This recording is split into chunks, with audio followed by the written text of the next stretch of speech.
Greetings and welcome to another video of the Hindu vocab series. My name is Prashant Dhawan. So without wasting a single moment, let us begin. देखिए आज का पहला शब्द है prodigal. Prodigal adjective है. The Hindu में इसको use कर रहे हैं the return of BCCI's prodigal child. तो BCCI का prodigal child कौन है? IPL according to this article over here. और prodigal क्यों है, उसका अर्थ क्या है? देखिए prodigal का अर्थ होता है खर्चीला, spend thrift. It's a very important synonym over here. एक ऐसा इंसान जो बहुत ही ज़्यादा पैसे खर्चता है वेस्टफुल एक्स्ट्रावेगेंस में. पैसे तो खर्चता है मगर ऑलमोस्ट उड़ा ही देता है. जहाँ पे नहीं खर्चने वहाँ पे भी खर्च देता है, वेस्टफुल तरीके से खर्चता है. तो दो सेंटेंसेस आपके सामने. It is short sighted and prodigal use of limited resources. अब देखिए हम प्रोडिगल को रिसोर्सेज के नाम पे भी यूज़ कर सकते हैं. ज़रूरी नहीं है कि हमेशा मनी भी हो. तो अगर आप जो लिमिटेड रिसोर्सेज हैं आपके पास उनको आप ऐसे ही खर्चते रहते हैं तो even that can be categorised as prodigal. उसके अलावा आप ये भी कह सकते हो the minister's young prodigal son was busy sowing wild oats. तो सोइंग वाइल्ड ओट्स एक ईडीएम है, हम इस सीरीज़ में डिस्कस कर चुके हैं. मतलब कि बहुत ही ज़्यादा पार्टी वगैरह करना, अय्याशी करना. तो मिनिस्टर का जो यंग प्रोडिगल सन था, खर्चीला बच्चा था, वो he was sowing wild oats. ठीक है. तो इसका एंटोनिम क्या होगा? देखिए एंटोनिम काफ़ी इंपॉर्टेंट है, इसके लिए नोट डाउन कर लेना या फिर पीडीएफ आपके पास मिल जाएगी टेलीग्राम ग्रुप में, वहाँ से आप ले लीजिएगा. देखिए इसके एंटोनिम है कंजर्विंग, इकोनॉमिकल, इकोनोमाइजिंग, फ्रूगल, पेनी पिंचिंग. ये सब वर्ड्स अभी हम आगे एक और वर्ड में भी डिस्कस, एक और स्लाइड में भी डिस्कस करेंगे. सो डोंट वरी, आपको अच्छे से याद हो जाएगा. स्किम्पिंग भी हो सकता है, थ्रिफ्टी भी हो सकता है. ठीक है. सो प्रोडिगल एक खर्चीला व्यक्ति. देखिए अगला शब्द है डिफंक्ट. डिफंक्ट इसका अर्थ होता है मृत या निष्क्रिय. एक ऐसी चीज़ जो अब फंक्शनिंग में नहीं है, डेड है, उसका कोई अब यूज़ नहीं है. ठीक है. It is no longer existing. जैसे फॉर एग्जाम्पल यहाँ पे आप देख सकते हैं this is a defunct airport या मॉल, जो भी है ये मृत सा है, काम नहीं हो रहा यहाँ पे कुछ. ठीक है. तो यहाँ पर दो सेंटेंसेज है आपके सामने. On account of heavy losses the factory of my uncle is almost defunct. भारी लॉसेस की वजह से मेरे अंकल की जो फैक्ट्री है तकरीबन डिफंक्ट होने वाली है. आप ये भी कह सकते हो I walked across the defunct factories of Chicago and wondered how many people must have been affected by this. तो कोई भी यहाँ पे शहर का नाम ले लीजिए, वहाँ पे कोई डिफंक्ट फैक्ट्रीज हो, वहाँ पे घूमते हुए बंदा ये सोचेगा कि इतने सारे लोगों की नौकरी गई होगी, कितने सारे लोग का लाइवलीहुड छिन गया होगा क्योंकि फैक्ट्रीज वगैरह डिफंक्ट हो चुकी हैं वहाँ पर. Alright. It's a very important word. देखिए इसका यहाँ पर एंटोनिम हो सकता है, सीधी सी बात है. जब नो लॉन्गर एग्जिस्टिंग और फंक्शनिंग या डेड इसका सिनोनिम है तो इसका एंटोनिम होगा वर्किंग, एक्सटेंट, अलाइव और लिविंग. देखिए आगे आपके सामने एक बहुत ही इंटरेस्टिंग वर्ड है अपोजिट. इससे रिलेटेड अभी हम एक MCQ भी करेंगे जो एग्जाम में भी आ चुका है. अपोजिट, ऑपोजिट नहीं है, उल्टा नहीं है, अपोजिट. ठीक है. ए लगा हुआ है यहाँ पर. अपोजिट देखिए होता है अप्रोप्रिएट, उचित, उपयुक्त, ठीक, सूटेबल, एप्ट. एप्ट एक वर्ड हमने डिस्कस किया है सीरीज में, अगर आपको याद हो, आप पहले से फॉलो कर रहे हैं सीरीज. एप्ट भी होता है अप्रोप्रिएट, बी फिटिंग. कि आपको कोई कुछ कहे तो आप उसका रिप्लाई दो तो people will say that was an apt reply. उचित आपने उसका जवाब दिया. कुछ और सेंटेंसेस आपके सामने. I do not think it would be opposite to take an eye for an eye. Eye for an eye आपको पता है गांधी जी की एक कोट है, an eye for an eye makes the world blind, मतलब बदला लेना. तो यहाँ पे मैं कह रहा हूँ कि मुझे नहीं लगता कि बदला लेना उचित होगा, अपोजिट होगा. उसके अलावा आप ये भी कह सकते हो no one understood how such a beautiful girl could marry a rude guy like him. It just doesn't seem opposite. तो किसी को ये भी समझ नहीं आया कि उसके यदि खूबसूरत लड़की एक इतने ज़्यादा रूड आदमी से कैसे शादी कर सकती है. ये उचित नहीं लगता, ठीक नहीं लगता. तो ये एक बहुत ही इंटरेस्टिंग वर्ड है. इससे रिलेटेड एक MCQ भी करते हैं जो SSC के एग्जाम में आ चुका है. देखिए ये SSC CGL 2016 का क्वेश्चन है, मेंस में आ चुका है. तो आपको यहाँ पे बताना है कि अपोजिट का जो सिनोनिम है वो क्या होगा. तो आपके सामने ऑप्शंस हैं, आप इसको कमेंट बॉक्स में अटेम्प्ट करिएगा. हम ये वर्ड अच्छे से डिस्कस कर चुके हैं. सो आई डू नॉट थिंक आपको कोई भी प्रॉब्लम आएगी इस क्वेश्चन को अटेम्प्ट करने में. So please do attempt down below in the comment box. आगे बढ़ने से पहले देखिए एक और क्वेश्चन करके देखते हैं जो CGL 2016 के मेंस में आ चुका है. तो यहाँ पर एक आपको वर्ड दिया हुआ है जनरस, उसका आपको एंटोनिम बताना है। तो एक बार वीडियो पॉज करके अटेम्प्ट करिए, फिर मैं इसका आपको आंसर बताता हूँ। ओके, होपफुली वीडियो पॉज करके आपने अटेम्प्ट कर लिया होगा। देखिए इसका जो आंसर है वो है स्टिंगी। अच्छा, स्टोइक क्यों नहीं है? पुअर स्पेसिफिक तो खैर आपको पता है कि आप समझ जाएंगे कि नहीं है। स्टोइक और स्टिंगी में थोड़ा बहुत कन्फ्यूजन हो सकता है। दोनों वर्ड्स डिस्कस करते हैं ताकि पूरा का पूरा कन्फ्यूजन इरेडिकेट हो जाए। देखिए अगला शब्द है stoic. It's a very beautiful word.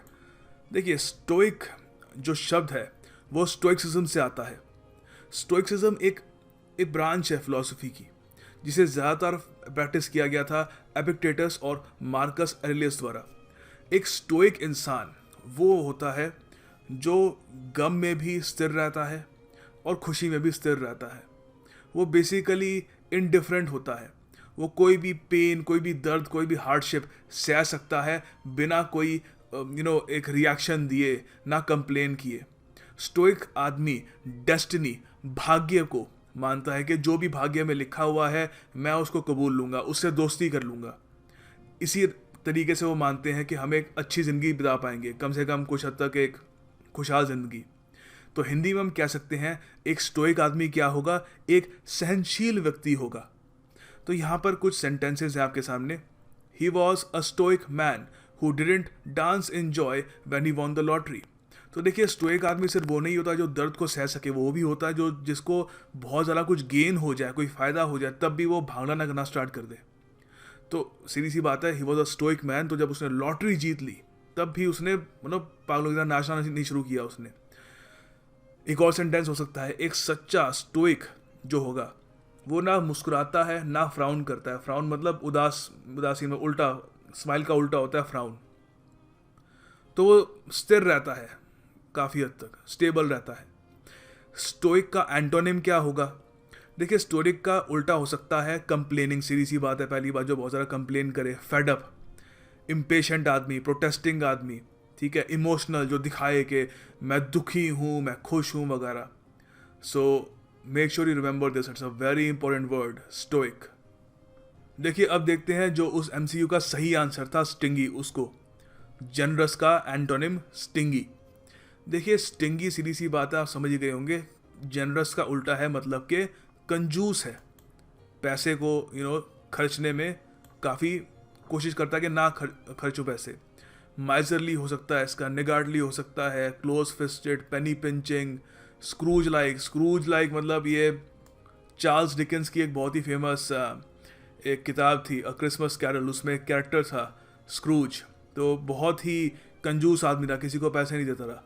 तो स्क्रूज लाइक भी हो सकता है, वहाँ से आता है ये वर्ड। अनजेनरस हमने बात करी ली थी, जनरस का उल्टा।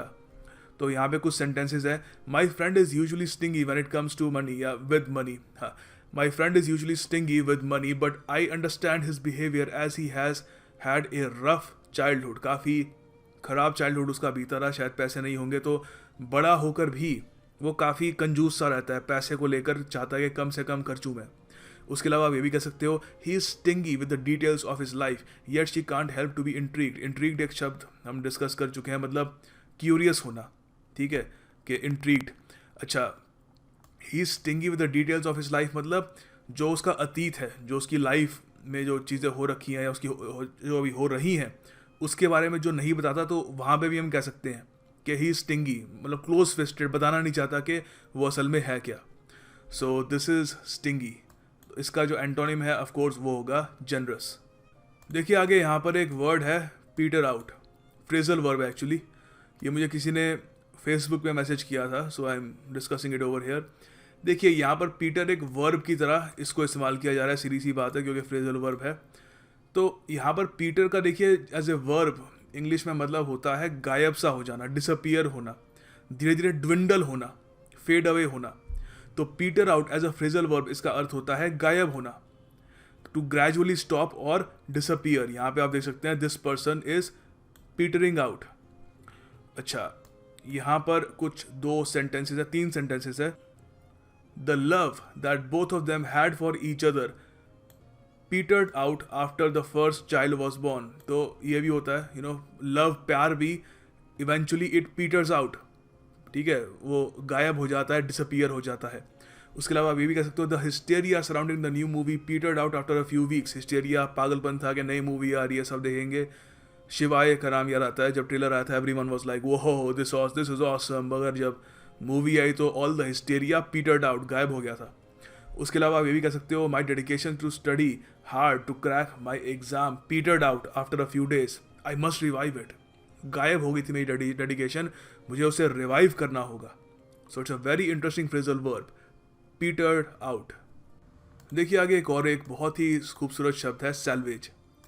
सैल्वेज को यहाँ पे द हिंदू में यूज़ किया है। देखिए आपको पता ही होगा रिसेंटली ऑस्ट्रेलिया ने जो टेस्ट मैच था इंडिया के साथ वो खेल रहे थे, उसको ड्रॉ करने में वो कामयाब रहे। हार की कगार में थे, लग रहा था कि ऑस्ट्रेलिया हार जाएगा और इंडिया टेस्ट मैच जीत जाएगा, मगर they manage to salvage a draw. Salvage का अर्थ होता है, देखिए कोई चीज़ जब आपसे दूर जा रही हो, आप उसको खोने वाले हो, you are about to lose it, या वो चीज़ डिस्ट्रॉय होने वाली हो, उसी वक्त आप उसको बचा लो, उसको एक तरीके से रीइंस्टेट कर लो, रिट्रीव कर लो, to get it back, to save it, मतलब आपने उसको सैल्वेज कर दिया।